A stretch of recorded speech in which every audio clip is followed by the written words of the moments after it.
Hello, my name is Adam Kozakowski, and for my back-to-school piece of assistive technology, I would like to introduce you to the Rocketbook. The Rocketbook is a low-tech piece of AT, but also has some high-tech properties. So here, let me show you.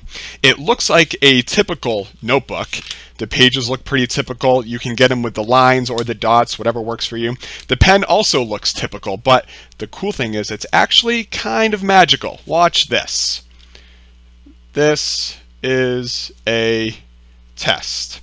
So let's say I'm done taking notes for my class, and now I want to have a copy of these notes. You can open up the awesome Rocketbook app, which is free with the purchase of a Rocketbook, and you can press New Scan on the bottom.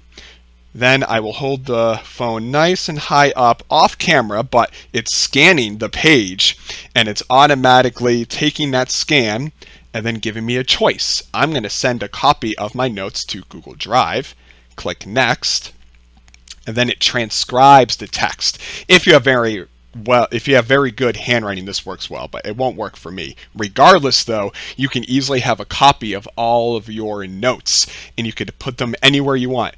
Email, Google Drive, whatever works for you, and they organize them by date and time. You notice the title on the top says the date and the time that I wrote this piece of notes. And then when you're done with all that, you take the cloth, you wet it a little bit, you wipe the page, and you can use it for your next class.